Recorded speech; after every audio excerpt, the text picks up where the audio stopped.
Bismillahirrahmanirrahim. Assalamualaikum warahmatullahi wabarakatuh. Pemirsa yang dirahmati oleh Allah Subhanahu wa taala, kita kembali lagi ke halaqah ilmu hadis. Yang mana sebelumnya kita sudah sedikit menjelaskan atau sedikit belajar tentang tahapan-tahapan yang harus dimiliki oleh seorang thalibul hadis.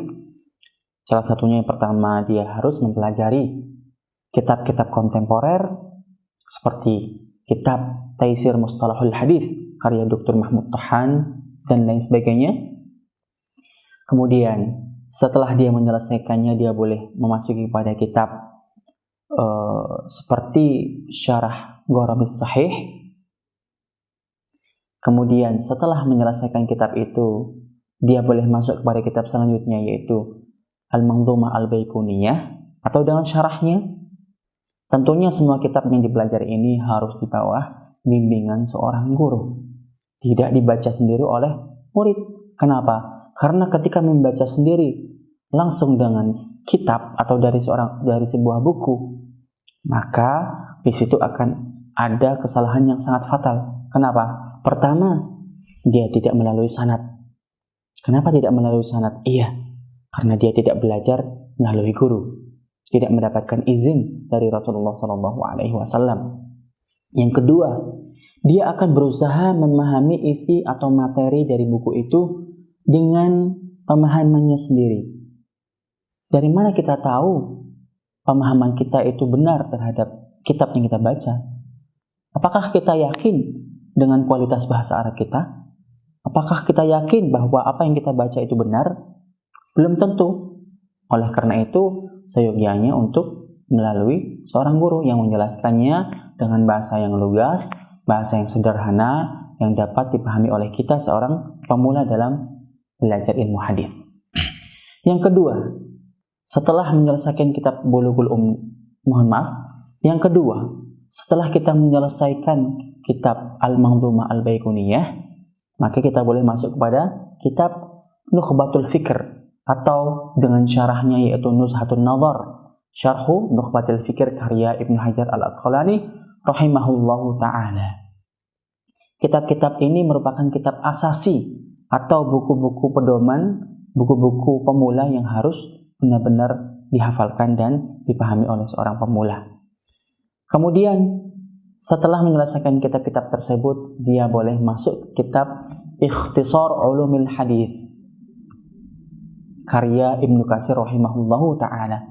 Di dalamnya dijelaskan lebih luas lagi tentang materi-materi ilmu hadis pada kitab-kitab sebelumnya. Ikhtisar Ulumil Hadis. Jika kita ingin mendapatkan penjelasan atau ta'liq atau komentar-komentar tentang kitab Ikhtisar Ulumil Hadis ini, maka baik bagi kita untuk mencari kitab Ikhtisar Ulumul Hadis dengan ta'liqat Syekh Ahmad Syakir rahimahullahu ta'ala yang bernama Al-Ba'ith Al-Hafiz.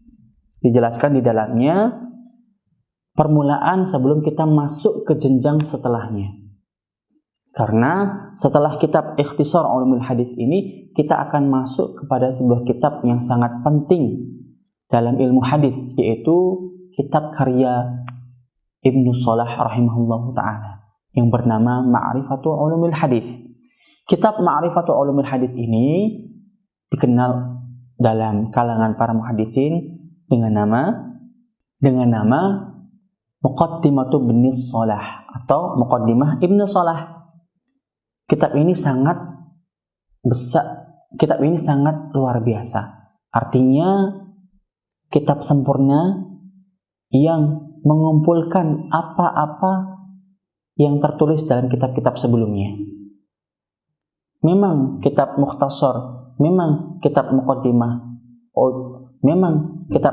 Ibnu Shalah ini dalam segi perurutannya dia kurang bagus, artinya masih mendapatkan kritik dan saran. Akan tetapi dilihat dari segi lain, kitab muqaddimah Ibnu Shalah ini mengumpulkan apa yang tercecer pada kitab-kitab yang ada sebelum zaman Ibnu Shalah rahimahullahu ta'ala. Seperti kitab yang berada dalam Al-Muhaddits Al-Fasil Bainar Rawi wal Wa'i karya Ar-Ramah Hurmuzi, atau kitab-kitab yang lain, Al-Ilma' karya Qadhi Iyad, atau kitab-kitab yang lain karya Imam Al-Hakim rahimahullahu taala, dikumpulkan, dihimpun dalam sebuah kitab bernama Ma'rifatu Ulumil Hadis atau Muqaddimah Ibnu Shalah. Muqaddimah Ibnu Shalah sendiri merupakan kitab yang berada pada level mutawassit atau level pertengahan. Jadi di sini akan dijelaskan beberapa ikhtilaf atau perbedaan para ulama dalam menta'arif atau mendefinisikan sebuah hadis tertentu. Baik, para pemirsa yang dirahmati oleh Allah SWT. Baik, para pemirsa yang dirahmati Allah. Baik, para pemirsa yang dirahmati oleh Allah Subhanahu wa taala, jika seorang pemula atau jika seorang talibul hadis sudah menyelesaikan kitab Muqaddimah Ibnu Shalah, maka dia boleh menambah maklumatnya, boleh menambah materi-materi hadisnya dengan membaca jenis kitab yang bernama An-Nukat. Apa yang dimaksud dengan An-Nukat? An-Nukat yaitu jenis kitab yang dibuat atau ditulis oleh para ulama hadis untuk menjelaskan apa yang muskil, apa yang masih tidak jelas yang berada di dalam kitab Ma'rifatu Ulumil Hadis karya Ibnu Shalah rahimahullahu taala. Dan nukat terhadap kitab Muqaddimah Ibnu Shalah ini tidak hanya satu, tapi ada beberapa kitab. Dan pembacaannya pun seyogyanya harus secara berurutan dan bertahap. Maka saya akan membacakan beberapa kitab nukat ini. Yang pertama adalah kitab karya Al-Imam Zainuddin Abdurrahim Az-Zarkashi. Yang pertama adalah kitab karya Imam Zainuddin Abdurrahim Al-Iraqi yang wafat pada tahun 806 Hijriyah. Kitab beliau bernama At-Taqyid wal Idah.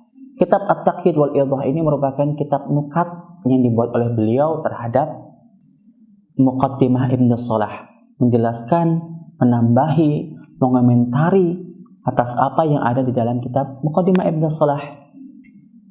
Kita juga dapat mengambil maklumat-maklumat lain dari kitab nukat selain kitab nukat Al-Iraqi ini atau At-Taqyid wal Idah ini, yaitu apa? Kitab Nukat ala Muqaddimah Ibnu Shalah karya Al-Imam Badruddin Az-Zarkashi yang wafat pada tahun 794 Hijriyah. Dalam kitab ini juga berisikan materi-materi, komentar, tambahan, sanggahan yang ada pada dalam kitab Muqaddimah Ibnu Shalah. Adapun nukat yang ketiga, kitab Nukat karya Ibnu Hajar Al-Asqalani yang wafat pada tahun 852 Hijriyah. Nukat beliau tentunya berisi dengan komentar-komentar atau tambahan-tambahan yang menjelaskan materi-materi yang ada pada dalam kitab Muqaddimah Ibnu Shalah. Nukat selanjutnya bisa kita baca An-Nukat karya Al-Imam Al-Biqai. Jadi kita sudah memiliki 4 kitab nukat atau kitab tambahan terhadap Muqaddimah Ibnu Shalah. Yang pertama, Nukat Al-Iraqi rahimahullahu ta'ala. Yang kedua, Nukat Al-Imam Az-Zarkashi rahimahullahu ta'ala. Yang ketiga, Nukat Al-Imam Ibn Hajar Al-Asqalani rahimahullahu ta'ala. Dan Nukat Al-Imam Al-Biqai rahimahullahu ta'ala. Kitab-kitab nukat ini diperlukan bagi seorang belajar hadis jika dia ingin membaca lebih luas tentang maklumat hadis yang ada di dalam kitab Muqaddimah Ibnu Shalah. Nah, setelah melalui tahapan membaca keseluruhan kitab-kitab atau kitab turas yang dibuat oleh para ulama pada abad ke-6 dan setelahnya, berarti dia sudah menyelesaikan tahapan kedua dalam mempelajari ilmu hadis.